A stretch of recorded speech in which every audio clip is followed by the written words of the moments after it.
Okay, hello and welcome, and here we are in Adobe Photoshop CS2 once again, and today we're going to be looking at creating a Starfield effect.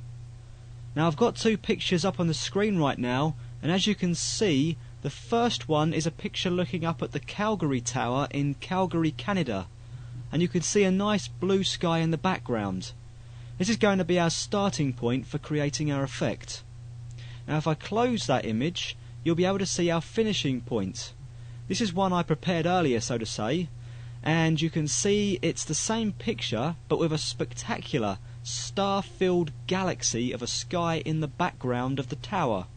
And we're going to take a look at creating that effect with little more than a few filters and colour adjustments. So if we revert back to the original image, the first thing we need to do is to get rid of that sky. So we can replace it with our own. And I'm going to do that with the Magic Wand tool today. I'm going to set a tolerance of 65 pixels and make my selection, and that's just about perfect. I'm going to zoom in and select the remaining clouds, just making sure they're selected, and we can do that of course with the Add to Selection box highlighted. Now I need to make sure that the selection outline isn't completely solid, so I'm going to go to Select, Feather, and just enter a value of 1 pixel. Press OK. Now I'm going to hit Delete on the keyboard to lose the sky. So now we need to create the stars, and we do that first of all by creating a new layer. Just click this icon here, and we need to fill that layer with black. So if we select our paint bucket tool and then make sure the foreground colour is set to black by clicking the small icon here and then clicking inside our image.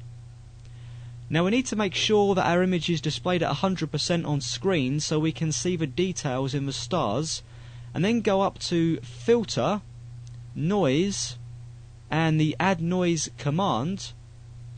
Now you'll need to set the noise value to 25, make sure the Gaussian option is selected, and then make sure that the monochromatic option is ticked to confine our noise, or stars I should say, to grayscale pixels.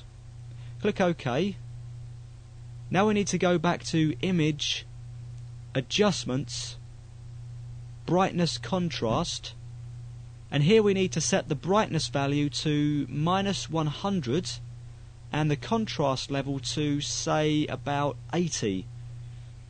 Click OK and we get a pretty nice star-filled sky. Now we need to create the gaseous effect to go with the stars, and we'll do that by creating another new layer which we'll call red and filling it with black, just as we've done previously. Now this time we'll go to Filter, Difference Clouds, and we want to apply that effect another couple of times, and we can do that by hitting Ctrl F on the keyboard twice, and Ctrl F is the shortcut to apply the last used filter. So next we go up to Image, Adjustments, and Auto Levels. Now if you go to Image, Adjustments, and huesaturation this time, we need to start colouring the gas. So if you click the colorize checkbox down here in the corner, and now set the hue to 0, the saturation to 45, and the lightness to 0 also, click OK, and now to see the effect alongside the stars, we'll need to change the blending mode of the layer to screen. Now basically we're going to create another 3 layers of gas in the same way as we've just created the last layer. So if we hit Ctrl-Shift-N on the keyboard to create a new layer, we'll call this one purple and press OK. Now if we hit Alt-Delete, which will fill our layer with the foreground colour, which should of course be black, and if it isn't then follow the steps we talked through previously to change it. Now the last filter we use should still be the Render Clouds filter, so that means we can hit Ctrl F 3 times to apply that filter 3 times. Now we need to hit Ctrl Shift L to do the auto levels adjustment, and then hit Control U to bring up the hue saturation dialog box once again.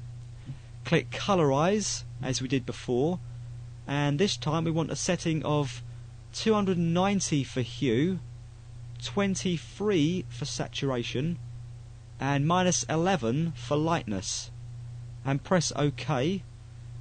Now change the blending mode to screen as we did before, and now we start to get a combination of colours alongside our stars. OK, let's roll with the next layer.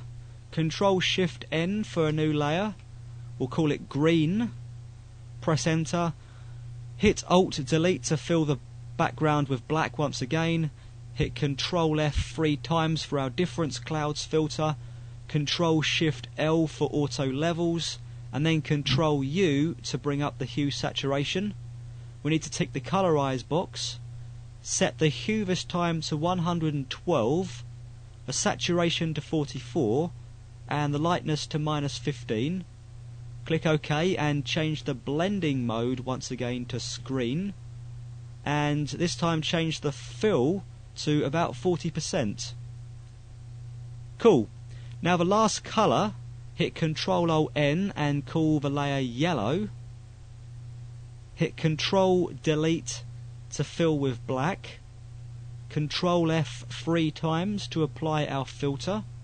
Control U, click colorize and set the hue to 45, the saturation to 73, and the lightness to 0.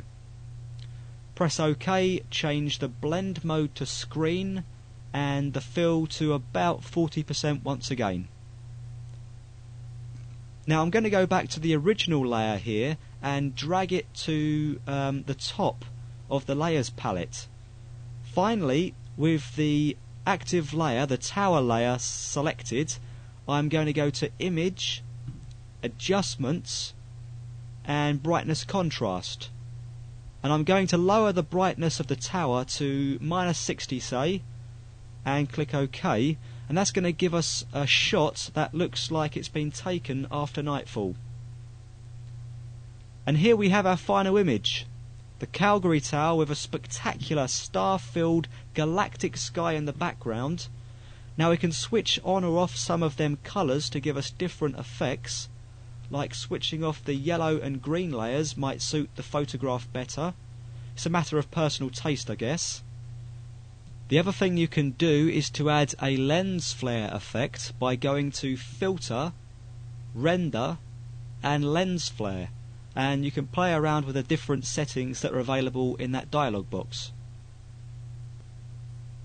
And I should just mention that in the prepared image I showed you earlier, I had dragged the stars layer to below the background layer, taken my eraser tool, lowered the opacity to about 25% or thereabouts, and just dabbed away at some of these stars at the bottom of the image to give it a more perspective feel. I'd also, above the green layer, added an adjustment layer, which was the gradient adjustment, and I'd gone for a linear 90-degree gradient at a scale of 150%. I just thought that would improve the reality of the image. So now you have an understanding of how this effect is created, and I'd urge you to play around with some of the settings to see what you can come up with. Sometimes a slight change can have a dramatic impact on the graphics you're creating. Well, I hope you found this tutorial helpful. Thanks very much for watching.